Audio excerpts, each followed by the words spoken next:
So the main thing we want to keep in mind is the thermometer.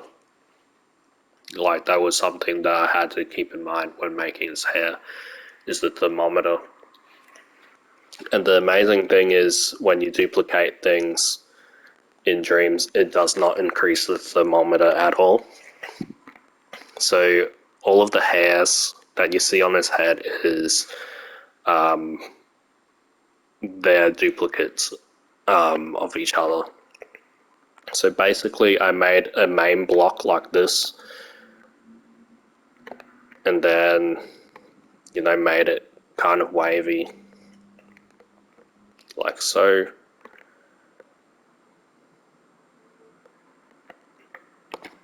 And I just place this and then scope out. And let's say this is someone's head. This is the top of someone's head. And basically I use this main block like this to just work out the silhouette of his hair. So I just clone it around. So what I do is, from this, I just create a more, complex version of it. So I might go in and just move it around, scale it down a little bit here and there, just to make it more, give it more variety. So I do that first. I think that looks pretty good. And then what I do is use this to just place it around the sculpt.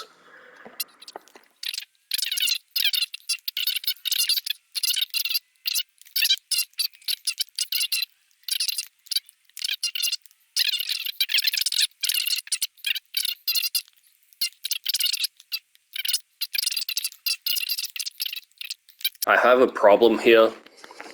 Like, I can't select all of the hair, so what I do, I freeze everything else around it and then double click, and then I can select all of the hair. And then from there, I can move it around, scale it, and adjust it so that the roots are actually coming out of the sculpt. So you think this looks pretty detailed. It gets more detailed than this. So I just go around and then just moving it just so it's more varied and it doesn't feel like it's being duplicated. But hair is duplicates anyway, so you get away with it. So yeah, once you have something like that in place, I then go to the clone tool, and then there's live clone, so I make sure that's on, and then I just L1 triangle on one of the strands, and then in here I just hide everything, use the same curve tool,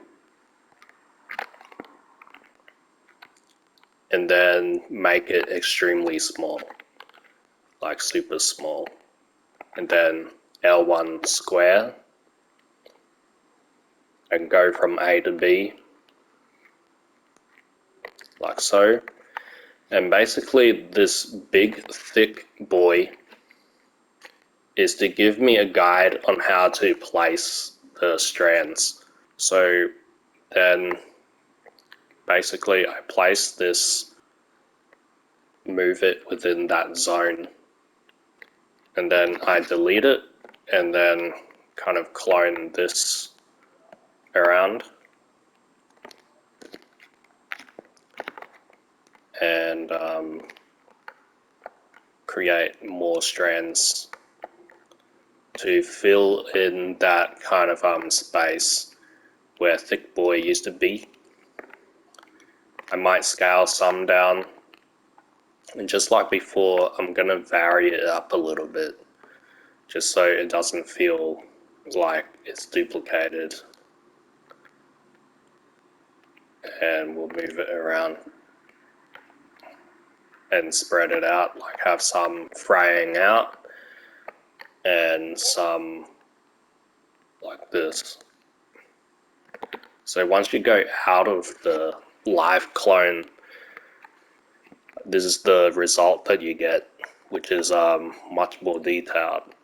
And then once you have that, you can then go in and just tweak where the hair kind of like spawns from and make sure the roots are actually coming from the scalp. And yeah. And then from here, you can turn off live clone. So let's turn this off. So you can unliven it and then scope in and then adjust it individually if you wanted to. And the cool thing with sculpts is that it reacts to light. So unlike paint strokes, you get these kind of shadows casting around and stuff. So you get something much more realistic. The only downside is that there's no physics to it.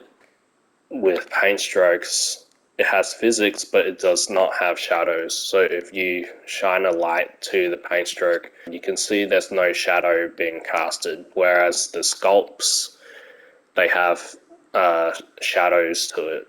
So since I'm dealing with a lot of individual kind of hairs, like after that I just group everything together, so then I can just move it around in one go. And then if I wanted to alter it, I go into the group and alter it. And then I can double click and change like the materials if I needed to, or the metallicness of it. And then on top of it, like if you have light shining at it like this, you can also use Martin Nebelong's shadow technique. So what you can do is add this and then make it always cast shadows and then hide the object. So now you get depth to the hair. And to move that object, you just preview invisibility.